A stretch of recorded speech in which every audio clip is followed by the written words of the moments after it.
¿Qué tal, Dayana? ¿Cómo estás? Raúl Raceli te saluda.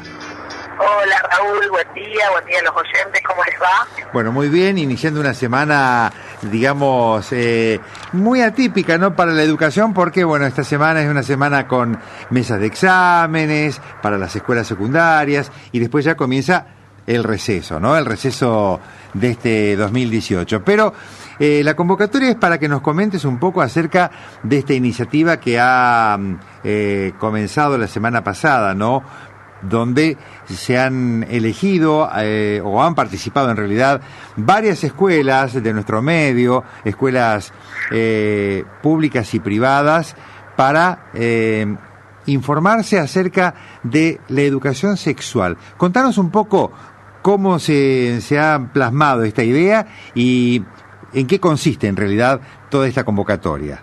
Bueno, realmente para nosotros es muy importante la educación sexual integral, que venimos trabajando desde hace tantos años y que seguimos acompañando a las instituciones en ese hacer, y fundamentalmente pensando desde la nueva Dirección Provincial de Bienestar Estudiantil, recientemente creada este año en el Ministerio de Educación a cargo del licenciado Mario Ramos. Empezamos a armar esta estrategia de que los centros de estudiantes sean los formadores de sus propios pares. ¿Por qué? Porque los adultos podemos hablar, concientizar, decirles a los estudiantes, a los jóvenes, a las jóvenes, pero somos solo adultos, o sea, no se nos escucha de la misma manera. Y entre pares, la educación sexual integral es algo que se discute y mucho. Entonces, ¿qué mejor que esos estudiantes donde son inquietos, son solidarios, quieren hacer política, quieren acompañar su trayectoria educativa, además participando en un centro de estudiantes, que sean ellos mismos los multiplicadores de todo esto? Entonces comenzamos a pensar la posibilidad de generar estos encuentros que ya se han hecho en su totalidad en la ciudad de Rosario en distintos puntos, porque estuvimos en el centro, estuvimos en zona norte, en distintas escuelas. Se convocó, como bien decías vos, Raúl, a escuelas tanto oficiales como privadas que tienen centros de estudiantes, a esta formación en educación sexual integral con una perspectiva de diversidad, con una perspectiva de género, en donde a través de juegos, digamos, de lo lúdico, comenzaron a tener una jornada que no se termina solamente en esta jornada, sino que va a continuar en el segundo semestre, en pensar a la educación sexual integral de manera transversal, como lo venimos trabajando, pero que también ellos estén interiorizados de todo esto y que sean, como dije anteriormente, multiplicadores, porque realmente lo son. Los estudiantes nos ayudan muchísimo con la llegada de las políticas públicas que llevamos adelante en el Ministerio de Educación. Dayana, lo que yo estaba observando es que, bueno, han sido también varias las escuelas de las escuelas privadas que participaron con sus centros de estudiantes, ¿cierto? Donde por ahí quizás sería un poco el sector que a veces más reticencia tiene, ¿no?, en estas temáticas. ¿Cómo percibiste vos respecto a la participación en este ámbito, de ya sea de los públicos como de los privados? No, la participación realmente fue maravillosa, porque pensar de que ellos, si bien van acompañados de un docente a cargo, esos docentes trabajan en simultáneo pero en otro lugar sobre la temática de la ESI, y ellos están con los facilitadores, con los coordinadores de ESI del programa, y pueden expresarse libremente. Y realmente las cosas que hemos escuchado han sido magníficas, de algún contenido de parte de ellos, de cómo ven a la educación sexual integral, cómo la piensan, después también diciendo las dificultades que tienen en cada una de las instituciones. En algunas la apertura es mayor, en otras se complican algunas situaciones, ¿no?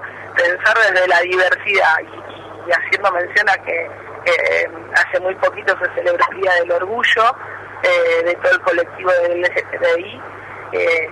Realmente pensar en eso, ellos lo ponían en valor, porque eso también habla de la educación sexual integral. Dicen, no, en mi escuela, si hay 2 chicos o 2 chicas, bueno, es toda una problemática. Y otros decían, no, en mi escuela es natural, está totalmente naturalizado que eso suceda. Bueno, digo, la discusión que han tenido en ese tema, en torno a un montón de temas, ha sido muy buena, y para nosotros nos representa que hemos acertado en esto de poder convocar a los centros de estudiantes, y que lo vamos a tratar de seguir haciendo permanentemente, porque no se agota solamente con esto, sino que es todo un proceso constante que tenemos que hacer para poder llegar a la mayor cantidad de estudiantes. ¿Esto podría aparecer en la nueva ley de educación de la provincia, esta instancia, ¿sí? Ese tipo de convocatorias? Bueno, la ley de por sí habla de la participación, que es uno de los ejes fundamentales que tiene este proyecto, porque para nosotros no puede haber una construcción de la educación sin poner a escuchar a los propios estudiantes. Por eso también, en consonancia, se creó esta Dirección Provincial de Bienestar Estudiantil, como así existe la Dirección Provincial de Bienestar Docente, entendiendo de que todos los actores del sistema educativo tienen que ser partícipes, y por eso nuestra ley, que esperemos que así sea, que llegue a ser ley, contempla todo eso. Dayana, te paso a otro tema brevemente, porque mañana es un día bastante complicado, ¿no?, para la docencia, porque los docentes de todo el país van a parar para repudiar la represión en Chubut, lo que ocurrió también en Corrientes, y también por el tema paritario. ¿Qué lectura haces de esto que va a suceder en el día de mañana, por lo menos en cuanto a la afectación? Que llevamos muy bien el tema, las paritarias nuestras siempre han sido un ejemplo a nivel nacional. Cómo se sigue discutiendo, porque digamos la paritaria no es solamente sobre el salario, sino son sobre las condiciones de trabajo, entre otros temas, y sigue abierta la comisión técnica de paritaria acá en la provincia de Santa Fe, y entendemos el reclamo que están haciendo a nivel nacional. Uno no puede descontextualizarse más allá de todos los logros que tenemos en la provincia de Santa Fe.